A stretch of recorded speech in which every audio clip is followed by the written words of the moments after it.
Hello there, Chick Chat. We're back with Teen Mom episode 8, and they had a lot of girls on this episode. A lot of girls and nothing happening. Yeah, a lot of girls with not anything really going on. This was probably the most boring episode of the season for me, but yeah, you know, at least we're 8 episodes in with it being this boring. We're gonna start with Jade, since we left off with Jade and Christy last time. So basically, Christy's still in the middle of her meltdown outside. All of the women are out there trying to wrangle her in, and I feel bad for her neighbors. Yeah, 4 neighbors. Looks like 11 o'clock at night. But Christy don't want to hear nothing about nothing. She's just pacing around this car. I don't even know where the hell she thinks she's going. Also, did she just take off without her husband and just drive off herself? I don't think she can drive right now. I think maybe she went and just sat in the car and waited for him because he knew enough to come get in the car. She looked like she couldn't take it anymore, and she just started skirting off because he was trying to leave, and the sister's like, no, she needs to stay. And he's like, I gotta take her home. This isn't working. I just get more and more put off by her aunt. It just is so much like my mom's in the hospital and my sister and my brother-in-law needs to be there. For some reason, last week when she said my brother-in-law needs to be there and she was referring to Jade's father as her brother-in-law, just rubbed me the wrong way. That's just a person who doesn't think of nobody but themselves. Like, who is this person to me? Doesn't matter who they are. Relation is it to me? So weird, you know? I don't know. It was just strange to me. Yeah, like, doesn't he have a name? His name or anyone's name, but whatever. Chrissy's outside having her meltdown. Everyone's just screaming at her to listen, and she ain't trying to listen. Just so much screaming from these women, and then the men are all inside just cool as a cucumber, and Sean's the only one with any sense, and he's just like, just let her go. We did what we could. Right. This ain't helping nobody. This ain't doing anything. It really wasn't helping anybody. I think the conclusion is that Christy has to want the help, and she was screaming on the top of her lungs that she does not want the help. If Christy doesn't want the help, if she wants to keep doing, I'm guessing like crack or something, I don't know what she's doing, but if she wants to keep doing that, then I mean, there's really nothing you can do. All you can truly do is be there for her for when she does decide to get help, and not saying enable her, but obviously keep somewhat of a distance. But at the same time, like Jade said, she wants to be able to enjoy her mom for at least a little bit before you know, Christy maybe kicks the bucket. Something happens to her. Yeah. I mean, she definitely is not in the best of health. That's for sure. So I can understand her wanting to change the strategy up a little bit. But again, like we talked about last week, this was not the original plan. The original plan got completely diverted by this crazy selfish aunt. I don't know if I'm just seeing her in a weird light for some reason, but I just think this aunt kind of ruined everything and made it all about her and her mom and whatever. And I can understand being stressed out, but let's not bring that to someone else's literal house and blow up a relationship between Jade and her mom. And all this stuff really did not have to happen. I think the grandma really should have been there. She seems to be the only one with her head on straight. She seems to be the only one that people kind of listen to, even Jade's mom. I think she should have been there. I think that they should have just waited. There was no reason for all of this to go on while the grandma was in the hospital. It wasn't going to change anything. What's a week, you know? Yeah. I mean, not that someone needs attention when they're in the hospital. It's not like, no, you need to just be there all the time. But it took all the thoughts, the vibes, the worries, the prayers away from grandma, the focus. Yeah. And on all this drama going on in the family. And there's always drama going on in the family. Let's just chill it out for a while if grandma's in the hospital for some heart problems or whatever. Jeez. Yeah, and even the way they relay what happened to the grandma was a little bit misleading. They were like, yeah, we congratulated her on paying her own bills in her apartment and whatever. A 40-year-old woman, no less. Then they said, and all I was starting to say was, you know, I love you, Christy. And then she just wasn't hearing it. And it's no, the way y'all said it sounded very intervention. And so grandma called that out without even being there, right? She's like, well, she's probably thought she was at an intervention. Well, she was at a damn intervention at this point. The plan that you guys made with your grandma is not the plan that you guys ended up executing with Christy. And the grandma's happy she wasn't there, but I think, like you said, if she would have been there, it might have went down a little bit better. And I don't know, I just think maybe the aunt might have not needed to be there for it to go down a little bit better. So I like that in the original scene last week, Jade's like, I'll be there to keep the peace. But what peace was Jade trying to keep? She's just screaming back at her mom. Just as bad with the whole, oh, you have a guilty conscience, blah, blah, blah, blah, blah. Jade gets to a point emotionally when they're arguing. I know that she does seem to have removed herself a lot more now and trying to just keep her life separate but together. But Jade gets to a point when she's arguing with her mom that she really can't help herself either. She will not stop taking jabs at Big Gulp Christy. There's a lack of control for sure. I think so. And I don't blame her. She has a lot to be angry with her mom about. But when her emotions take over, which again, I don't blame her, she says things that, of course, Christy's going to get mad about. And even when Christy was driving away or her husband was driving her away or however it ended up working, it was this whole back and forth. It's this constant power struggle with Jade and her mom of who's in charge and who's the parent. And even when Jade says, get out of here and don't call me, Christy's still, don't talk to me that way. It's just this constant who's in charge and who's going to respect who. I'm glad that at the end of this lunch, Jade seems to recognize that she needs to also stop trying to parent her mom. Like they were talking about, just enjoy her as much as you can before anything happens, because it's not looking good for Big Gulp, that's for sure. And you can't force somebody to get help. And you can try, but it's not going to actually take unless the person wants help and wants to do something. I think they really fumbled the bag here when it comes to Christy. I think they could have did it the way that they were talking about, and it might have went over better, or they might have had the same outcome. I mean, either way, but it would have been a better try, that's for sure. I agree. That's pretty much where we leave Jade off. We don't see much about her. And honestly, all the storylines this episode, besides maybe like McKenzie, all are just like really short and feel incomplete. Well, there's so many girls in this episode. Anyways, on to Cheyenne. Cheyenne is still trying to have this baby. I guess they've been trying for 7 months, so they decide to go over to the fertility clinic. Both get tested. Usually it is kind of put on the woman because really men can only do so much. All they can really do is make the stuff. But usually it tends to be more on the women's end of what to do next, whether you're ovulating or not, or whether or not, your body is just rejecting or things like that. So it was interesting to see this outcome. Zach completely missed the cup, apparently, while he was doing it. And the way he was even like acting like he was holding, what was it? Were you shooting it in the air? His recollection of it, email, was so bad. Well, I realized I probably should stand up. Well, either that or hold the cup. I mean, you were just going along and the cup's over here. What's happening? She told you to focus. She knew you were going to have a problem. If this is how you went in the cup, then maybe you're just missing the whole uterus. If you're missing that and they're not swimming. Yep. Yeah, we find out that he does have a lot of sperm, I guess, but they're not really swimming. And a reason for that, which I had no idea, could be the fact that he smokes weed constantly. Yeah, I knew about this. Zach's not really happy about quitting weed right now. I mean, I don't know if Cheyenne smokes or not, but she's going to have to quit for the whole pregnancy. So if you got to take a 3-month break, then so be it. So be it. And then when you smoke again, your tolerance will be renewed and everything. It'll be good. Yeah, then he probably won't have to be smoking as much. Cheyenne seemed ecstatic. She seemed happy that finally it wasn't on her. Because like you said, it is usually something going on with the woman just because there's more to do with, and carrying a baby and stuff. She was happy to blame Zach. She was happy this man probably won't be smoking as much anymore. She's probably going to have some more access to this man, maybe possibly some more money. I think she thought that this was all golden outcomes. And with 3 to 6 months, they're probably going to have a baby. See, the man smoked even that morning. I think that really shot his chances. Yeah. Well, it seems to me like Zach is probably a heavy smoker if he smoked that morning. He probably smokes every day. Yeah, I think his chances probably were shot either way. He probably needs to take a break. And there's nothing wrong with smoking weed. Like he said, it's not really inhibited him from anything, but now it kind of has. But it's not just that. I think also him not making it all in the cup. It could be both things are true at once. And that's what the doctor had recommended. She said, first we should retest, and then we should have you not be doing that for 3 months. And then we'll see if something beyond that is wrong with Cheyenne or her ovulation or something like that. But I think Cheyenne asked him, why don't you just not smoke for the next 3 weeks until you retest, just so that we could probably know, which is a good idea. You don't need to wait 3 weeks just to make it in the cup just for her to say, okay, you should probably quit smoking, because that's probably the problem. I mean, if that's the case, and they could have just redid it the next day. Right. She was coming back in 3 weeks to test her ovulation, so I think Zach was just going to come back with her. Okay. But, I mean, I'm sure if they were really in a big hurry, he probably would have came back sooner. But I don't think she can come back more. They're trying to catch her ovulation, I think. I think it's more or less a combination of things. Like, I think maybe it is Zach swimmers, because if they're not swimming, there's no way that egg's going to get fertilized regardless. Right. So it could be that, and it also could be that they're not catching the right day. Maybe they need to be using ovulation strips or things like that. Because you could just be completely missing the mark, because you can only get pregnant 1 day of the month. So if you're missing it, and then if Zach's not swimming right, sperm can stay in your system for up to 3 days.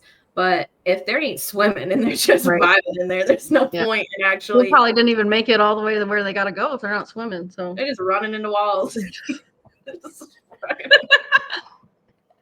I'm glad it's more of a simpler fix like that, and it doesn't have to include IVF or anything like that yet. Because the further you get into that kind of testing, like genetic testing and stuff like that, it does get painful. So I'm glad that their situation is a little bit easier to solve, hopefully, as long as Zach clears out after he stops smoking. Speaking of IVF. Yeah, we're going to go over to McKenzie, whose A1C is down to 6.5. So they're able to have a baby. But first, she's got to have her friend there because her friend is basically a third parent here in this situation. Never miss a baby coming out of her. Ain't gonna miss a baby going in. Although I'm pretty sure she missed the other 3 going in. But you never know. I don't know. You never know. But we've all had a friend that tried to sneaky hook up in front of us in college when you're sleeping or whatever. In the other room or in the closet. Might have been there for Gannon's or something. I don't know. One or the other. One of them. She shows up and they start talking about whether or not it's her or Kaz in the room, which I thought was a little insane. A lot insane. I don't think they were really that serious, so whatever. I hope it's his first and probably only set of children or child. And this lady apparently has seen you giving birth multiple times. I think she can be fine in the waiting room. Does she have her own kids? What's going on here? Is she a surrogate parent? I mean, it does seem like she has fathered all of Mackenzie's children. I've never seen this lady before, ever. Where has she been all this time? I don't know. And for some reason, her sweater bothers me. What's her sweater? I don't know. She just looks like she thinks she's fancy. It bothers me. Not to with your tied up sweater. When they were talking about that whole hospital thing, I applauded Kaz for being like, I ain't missing nothing. I'm not trying to miss an appointment, an insemination, a moment. I am not missing that. And I'm like, good on you, Kaz, for standing up for yourself, because that should have been Mackenzie's job to do that. Oh, the whole thing was a little bit wild to me. Bizarre. I also was confused as to why all those spoons had to be destructed in order for her to explain the percentages of the chances that happen in inseminating 2 embryos. Rest in peace. I did not need those spoons to be destructed. It was very destructive of her. Yeah, spoons were harmed in the process of explaining to this woman. I think before they go to the appointment, all these kids come home from school with no shoes, and that made me die. When she was like, did none of you wear shoes to school? And I'm like, where were you, Mackenzie? Who the hell takes them to school? It does seem like she has a lot of help, like a lot of community help, and obviously Kaz helps too. But I mean, I know she runs that gym and everything, but I mean, aren't her students? Don't they go to school in the morning? I don't know why she didn't know if her kids were wearing shoes or not that day, but she's cracking up watching them all walk in barefoot. I think even Cass was barefoot. So I'm like, maybe they all kept their shoes in their book bag. I think it was Bronx said that they took their shoes off in the car, which kids do that sometimes, but like Gannon even, and like, why are they all taking their shoes off? I feel like Cass just pulled in the driveway. He's like, all right, let's take our shoes off. Let's make it nice and stinky before we go make a baby. Instead of baby dust, it's stink dust. They make these kids chant that they want a baby, and then they go off to inseminate the babies. Get knocked up. Yep. Mackenzie has 2 embryos, so they're going to implant both of those. Usually one of them takes, but there is a possibility that she could end up with twins, which she's like, how are we going to do twins? And it's like, there's 2 of you. I mean, they'll be all right. Per person, you'll be fine. My sister did twins. A lot of people do twins. It happens. RuPaul made his appearance. Always. Same photo even. So RuPaul was here at this insemination as well. Yes. I can't believe they could even film all this, honestly. True. They said that they wouldn't let her friend in there, but there's at least one other cameraman in there and probably a producer. So maybe that's why. But like, come on, what's one other person at this point? I was thinking the same thing when they said that they wouldn't let the friend in. I'm like, well, what'd she fly out here for then? I know, what the hell? There's not a baby coming out right now. No, I mean, I guess it probably has to be a pretty sterile procedure going on, but well, and then you got this. They're very happy that they made a baby. Well, hopefully they made a baby. Hopefully they did. And I have a conspiracy that they are pregnant right now, because if you look at Mackenzie's feed, all you see is just stuff about the show, like just clips from the show. Like she hasn't posted anything recently. So I think she's actually holding out for the show to announce it, which good on her, because we always find out about these things. I know. How cool if we could actually keep the secret. Mm-hmm. I also saw a post that she posted this morning after the episode aired. And she said, about a year ago, I went through an egg retrieval and pulled 15 eggs. Of those 15, 4 made it, and I planned to do a simple transfer, but needed a surgery I didn't even know my body needed. Did you know that she had a surgery during all of this? I knew that her A1C had to come down, but she's going to tell us she had a surgery. She said, so we froze our 4 embryos, had 2 major hurricanes come our way, had to drive across the state for a surgery in the midst of having no electricity and hoping to find gas to get there. When doing IVF, you have to go through 1 to 2 months of major medication. That is not only a huge mental battle and thick needles, but a big financial decision. So if anything messes up, you restart and repay. I was not about to let the hurricane make me do this. We know not all of our embryos would be viable, but we also chose to simply not PGT test them. Finally, after a year of medication, surgery, etc., we did our transfer. So thankful. Life has brought me the blessings and a partner by my side, and IVF being an option. Stay tuned. I think that means that she's going to be announcing a pregnancy in the next couple of episodes. It might be even the season closer like they did with her engagement. At least this woman's bringing us good news on a weekly basis. I am hopeful. Let us hope and put all the good vibes out there for McKenzie and Cass. They both deserve to have themselves a little baby. I wish them well. I think Cass is going to be a great father. He already has proven to be with the kids that she already has. I do think at least one of those embryos probably took. I don't know if she's pregnant with twins, but I definitely think she's got at least one little nugget in there. So what they should have been worried about was having them damn 4 babies. 2% is not nothing. No, I don't really know a ton about IVF. If you know about IVF, put it below. You can only do 2 at a time. That I do know. Oh, because of Octomom. So after Octomom, the rules changed. Yeah. If y'all don't So they know can only about do 2 at a time. Yeah, hopefully they have those 2. And then if she wants to go back and have another child, they still have 2 more. That's probably more or less the situation. Yeah, but it doesn't sound like McKenzie thinks that she can go through that again, especially if her A1C gets out of whack here. That's going to be hard for her to do. So I really, really am hopeful that something worked out, whether it's 4 or 1. Hopefully just 1 for them. Oh, but there's a 2% chance that both of those embryos take and they become twins. It could be 4. That's what I was more so saying. You should really have been worried about that because 2% is not nothing. It's not nothing, but it's also not very likely. But it's not very likely at all. It's possible. Yeah, but at least she'd get her babies. So that's she get herself some babies. At least she gonna get herself some babies. So I guess we'll see. And just because those all take doesn't mean that they'll all make it to the end. I mean, there's always a 17% chance of miscarriage in everybody. So you just never know. Hopefully, let's keep our fingers crossed that she at least comes out of here with one precious baby. On to another precious baby, Holly, who is the most precious of them all. I swear, I love this little girl. So she really wants to have a little visit with Bar, which I found out his full name during this. Oh, you didn't know his name was Bariki? So I was going to call him Barentina or Barista. But yeah, I didn't know Bar's actual legal name. I was like, oh, wow. It's Bariki. Interesting choice. So I just thought it was just Bar for some reason. Even his mom calls him Bar, but it just sounds Jamaican a little bit or, Caribbean or something. I know his mom is white, but I wonder about his father. Us white girls, when we have mixed babies, we do go a little bit crazy. And Bar's mom is And Holly looks just like her.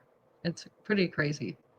I would be so mad if I was Ashley because Ashley doesn't get along well with Bar's mom, and now Holly looks just like that woman. Well, she looks like Bar, at least, and Bar looks like her. But exactly. Yeah. Well, she knew what she was getting into. So Ashley can't talk to Bar at all because they have a restraining order, but that's obviously affecting Holly. Holly hasn't spoken to him in 3 months, and it's probably about time. Even though Bar is away in jail, prison, wherever, he still is her dad. She's going to miss him and want to speak to him. Yeah. Well, it turns out he was only sentenced to 6 months, so he may not be in prison. He might just be hanging out in jail. But honestly, there's a lot more communication benefits in prison. You can have in-person visits and, all kinds of stuff in prison rather than in jail. Not saying that I would want Bar to be in prison, but I think he probably has a lot more limitations on him being in jail and talking to Holly. Ashley is going to try and talk to the DA to see what she can do to both legally and safely communicate with Bar. And I almost feel like this was not a publicity stunt, but just a way to be public about the fact that she is trying to keep everything on the legal end of things. Because I don't think at this point Ashley would have pressed these charges. I don't think Ashley would have this man in jail for what happened. I don't think Ashley would cease communication with this man if it didn't tell her she had to cease communication with this man.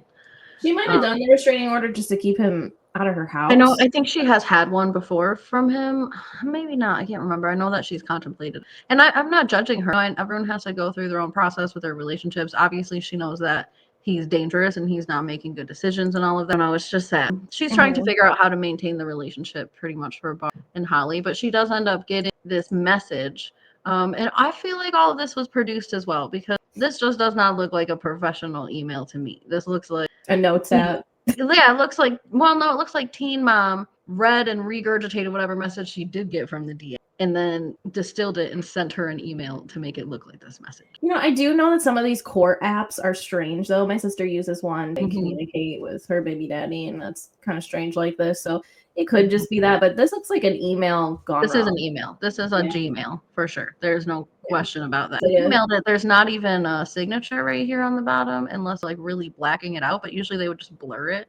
Teen Mom probably did do that to take all that information off, because I think they just summarized it and sent her a different email. Yeah. Which, I mean, they're not fabricating anything, but just why show us? I don't know. Just have Ashley sit and tell us what happened. So anyways, what happened in this email was that she got permission for Holly to talk to Bar on the phone. So Holly's excited.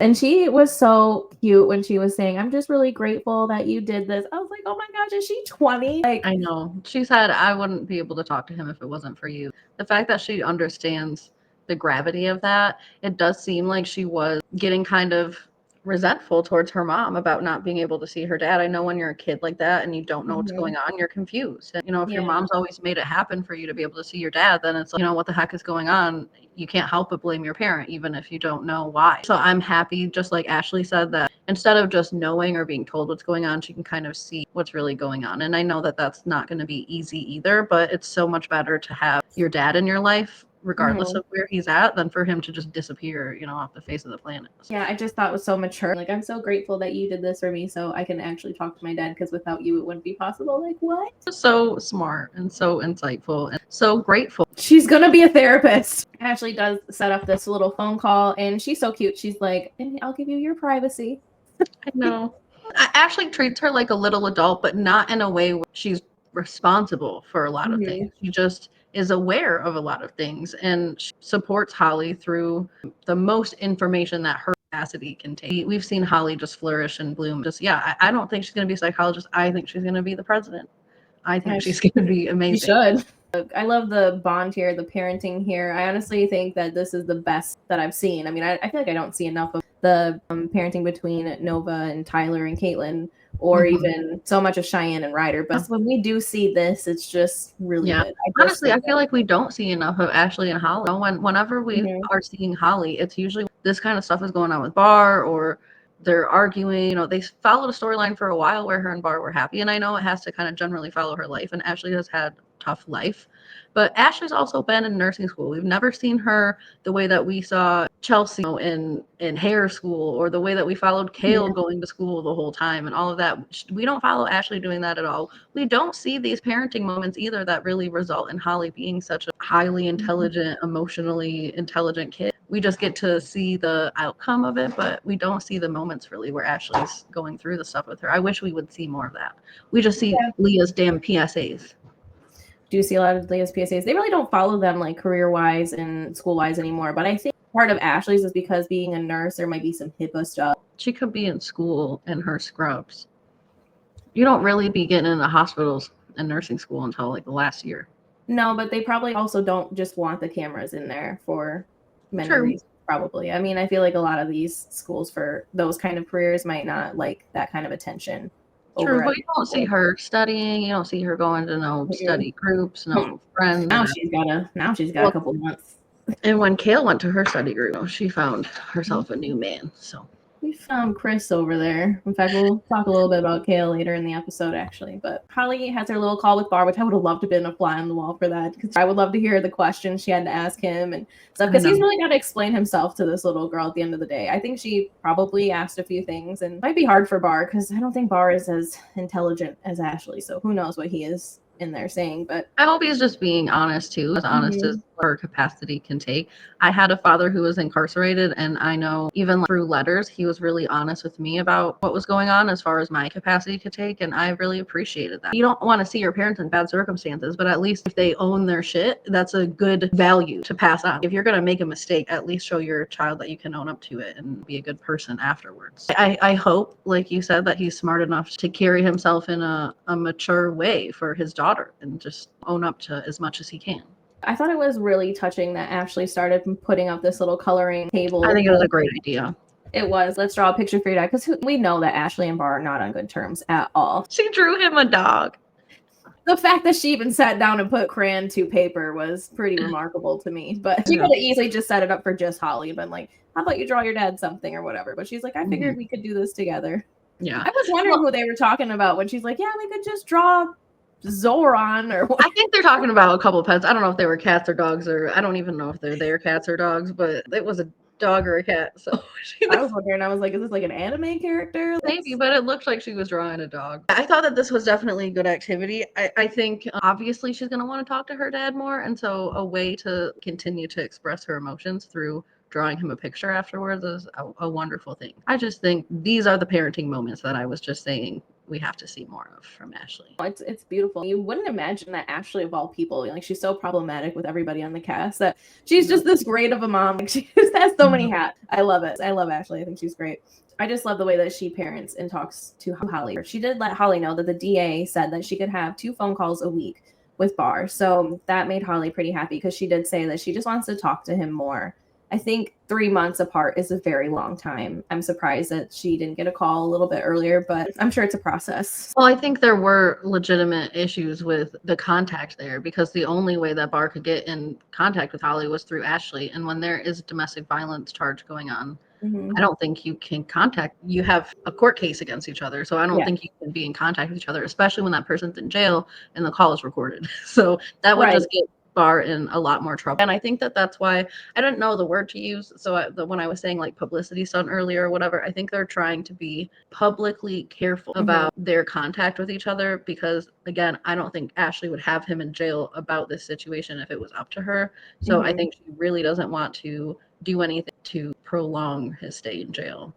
Right now, her mom's gone on a cruise, so it's not like her mom could facilitate that phone call or that she'd want to. And then Bar's mom doesn't seem to be around or in the picture much either, which would probably be the main way that Holly would probably get those calls more regularly, is if she did see her other side of the family. You know, it is really on Ashley right now to do that, and it does make it harder because, you know, I don't think they can talk. Yeah. So I'm glad that Ashley was able to get in contact with somebody that could put in writing somewhere that it's okay for Bar to call her phone. And she just said that they could have like non-threatening communication. So it does sound like Ashley can talk to Bar, probably not at length all the time, but as long as they threaten each other. I wonder, didn't he have like a girlfriend or something when he broke into Ashley's apartment? I wonder what she thought about her new man's going back over to his ex-wife's house and now he's in jail. It's crazy. I mean, who knows? In jail, as Amber would say. Jail. Right. I know that they both were sort of taking a marital break from each other. I know they were both kind of dating. They've gone through lots of dating situations between the two of them, even during marriage. Yeah, I think Ashley is still talking to that guy behind the scenes here, because on her Instagram, she publicly debuted him not that long ago. So, same dude. See that. I think it's the same. Good for her. She needs to move on. I know that she loves Bar. Her relationship with Bar sort of reminds me of my relationship with the ex that I was in way back when, and he just wasn't the right guy for me. But I could come up with all the excuses in the world why he had such a hard time. And now everybody's deserving of love, of course, but that doesn't mean they're deserving of your love or that you guys are the right match. I just think Ashley had that moment and she tried her damnedest to make this relationship work. It's just time to go. They can get along. Bar and Ashley, they get along really well when things aren't going wrong, but that does not mean that they have to be married. And your ex is in jail too. My ex is in jail. Because these men, they don't stop going to jail once they start going to jail. It's like an addiction in itself. Yeah, to jail. So find a men that don't go to jail. Yeah, just keep your men out of jail. Yeah. So Ashley she needs to move on. It's time. I hope her and Bar have a great relationship forever for Holly's sake. They don't need to be married. Jiminy Crickets. Speaking of moving on, we'll move on to Briana. Basically, her little storyline is that her little storyline over here is that Nova's in therapy and the therapist wants to talk to her. But she had this weird scene, and it seemed so producer driven, that she goes in, she's like, so girls, you want to talk about your feelings or anything? Anything I can give these camera people? Anything? It was so weird. It was so strange. And they just were not willing to talk. And it was almost as if Stella was so unwilling to talk that right then and there, that's when Brie decided, she was like, well, you're going to go to therapy too. She goes, I won't, and I don't want to talk about it. And we know it means Lewis because that's really the biggest problem in their lives, their dads in that situation. I mean, Nova probably has a little bit more of a backstory of like Brianna was young and she was going out to clubs and stuff. Like, who knows what was happening there because we weren't following Brianna at that time. Well, Stella seemed to have gotten a more stable version of Brianna than Nova might have. So I think so too. There are obviously things going on. I would hope that we don't know about these kids because we are not entitled to their full lives. But it does not seem, at least on the TV show, from what we can see, Stella really has a reason to go to therapy because her father's never been in the picture. She's not really mourning a loss of something. She doesn't know him. That's why it's so hard when he's around because she doesn't know that man. She doesn't have any memories of like, oh, this happened with me and my dad. None of that is there. In fact, it seems like she's more probably upset that Nova's dad is gone and not accessible to her rather than her own dad. I don't even know if therapy is completely necessary in this case. And maybe I think not at this age. I mean, maybe she's really young. It's a good thing for everybody, of course, but if she's resistant to it, it's not going to be a good idea. And somebody like her would just probably be in play therapy anyways. Again, it's not going to hurt her, but if she doesn't want to do it, then when she's 16, she's not going to have a good remembrance or a good memory of what therapy was, that it was this thing I didn't want to do and, I hated it. I think Bree should save her therapy experience for when it seems like she might need it more. She might be more welcoming to it because Nova is happy to be there because Nova had a reason to go. It's just Stella. All Lewis really was is this man that comes over every once in a 3 years to stare at me. Stranger. He's a weird stranger that I'm supposed to hug. I couldn't imagine. And he comes to my parties with no gifts and just stares at me.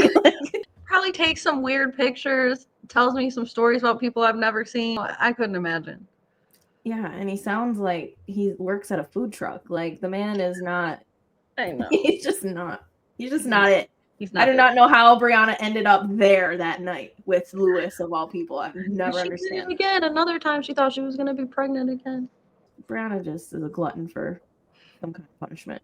But Brianna's very worried about this therapist having a conversation with her, which I don't understand that because I feel like it's pretty normal that a therapist might, maybe you know better, but that they might check in with a parent every now and then just to kind of take temperature, I guess. Especially in the beginning, depending on the age, of course, and what's going on. But you want Nova to have her own therapist. And I don't support what happens later on when she's talking to her sister and basically is like, this is everything the therapist told me. And the therapist told her everything pretty much that Nova told her. If a therapist is talking to a parent, I do think it's normal, especially in the beginning, to have a couple of sessions, maybe even a couple months worth, and then meet with the parent and be like, this is my idea of what's going on and what might help. Because you can't just do therapy with a child who is fully dependent on a family. If something's going on in the family, something has to be fixed in the family, or there's no point. A lot of times it's not like the child coming in is the only thing wrong with what's going on. A lot of it is other stuff, like dad's gone and mom is sad about it and all that kind of stuff. I think it's normal that they're talking, but I think Bree just doesn't know what to expect and she's thinking the worst. I think she kind of has this guilty conscience sort of going on because like she says a lot this season, she literally has no idea what she's doing, which I think nobody really has any idea what they're doing ever. She's like, I have no idea she's worried she's going to sit in front of the therapist and the therapist is going to be like, you have no idea what you're doing and your child's traumatized. And really, Bree is a great mom. She's doing the best she can. Her kids know that she's doing the best she can. And that's all you really need to do for your kids is make sure that they feel loved and happy. I mean, this woman's got a damn florist in her apartment. I think she's doing okay.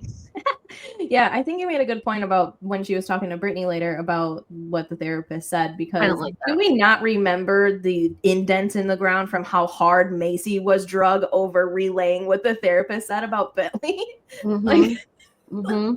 Reminded me of the same thing. Even it was briefer, what Bree just did. It wasn't as much in detail, but it's the same damn thing. Didn't Macy have the damn therapist on speakerphone? Yes, and then they were like in the different room as if they were listening in, which just made it feel creepy for all of us. Like we were listening to someone's damn therapist talk to them. I don't know. It's strange. Maybe the therapist said, this is my idea of what's going on, and this is what it seems like Nova is wanting and looking for. But the way Bree said it was, so the therapist said that Nova said that I need to blah, blah, blah. And I'm like, that's not the point. You're sending your kid there to have a private relationship with somebody.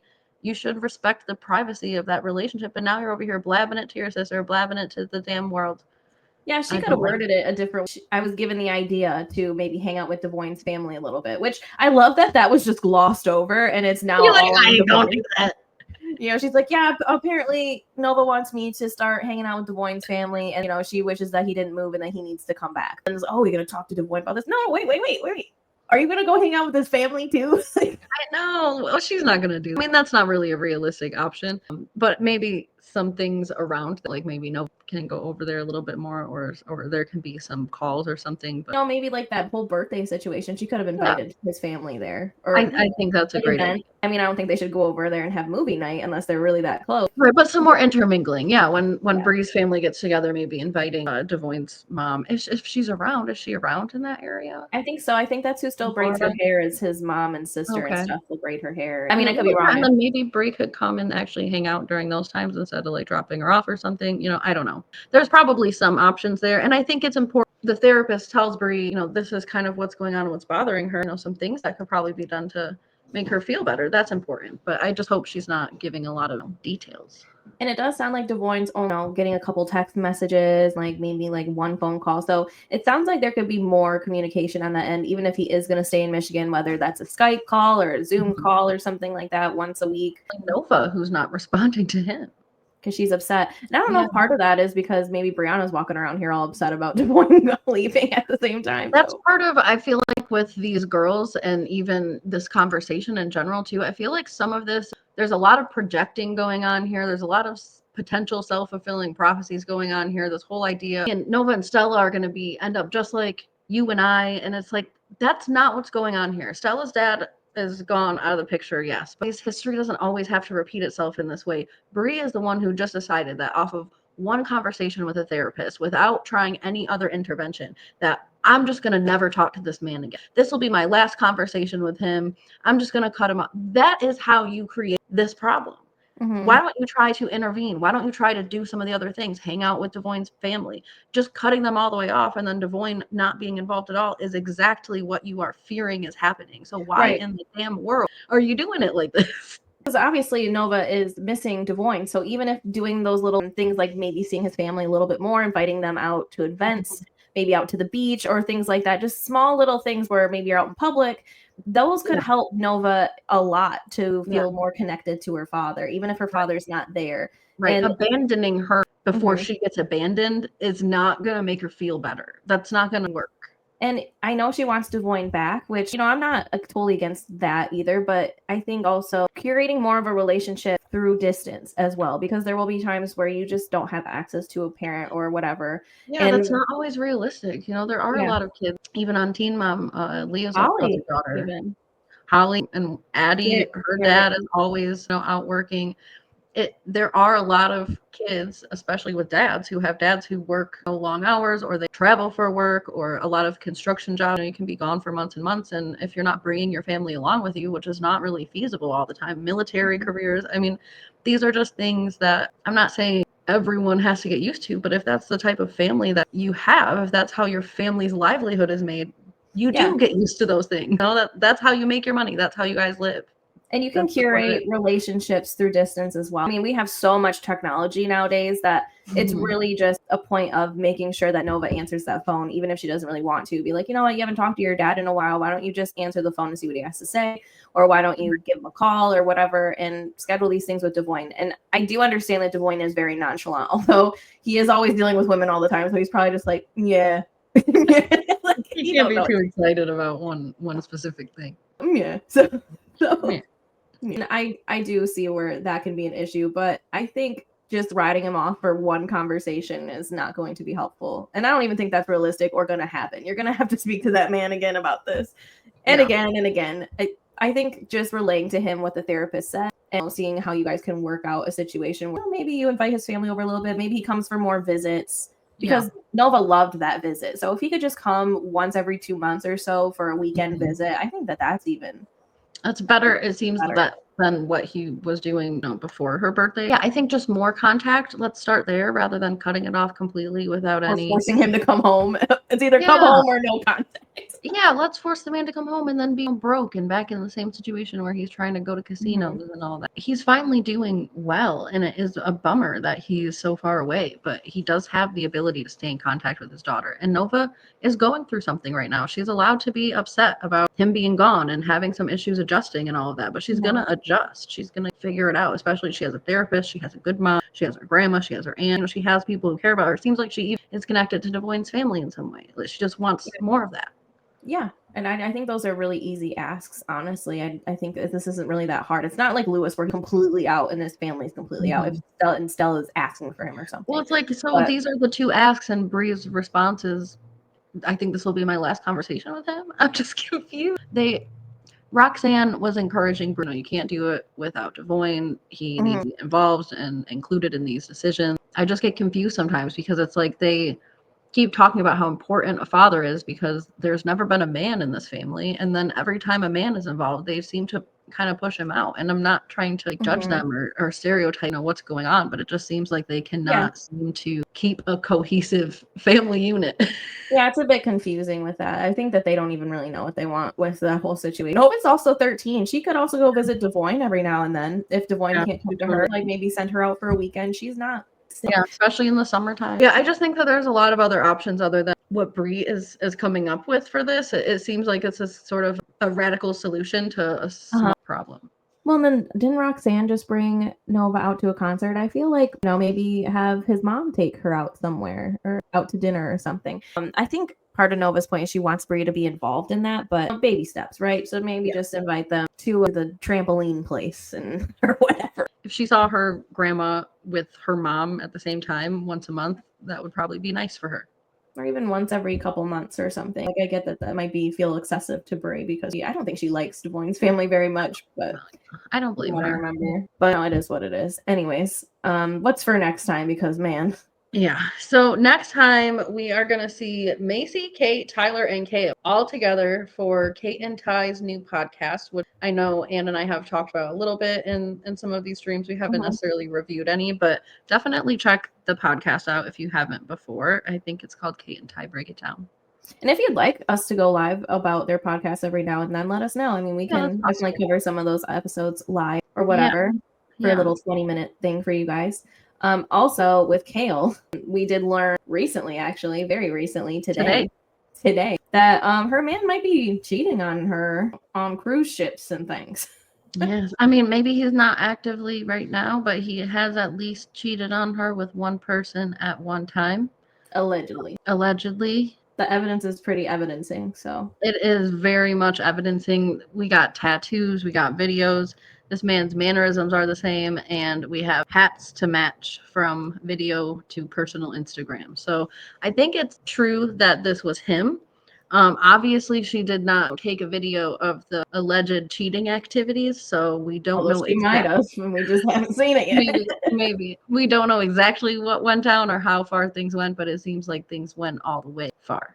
Well, she says she definitely slept with this man, but I did see that she said that she tried to get a hold of Kail, but it doesn't sound like that lasted very long. Oh, I will say public figures, their inboxes are filled with a bunch of crap, so she might not see that message for months. So maybe this was just her way of trying to put that out there so Kail could contact her, but I do think there might be other ways to do so, whether it's... And I just wonder, what's the rush? It seems like she just figured this out herself, who Elijah is, but this cruise happened almost a year ago. Yeah, last night. I just wonder what the rush is. If you tried to contact, I think that she said it's only been a day.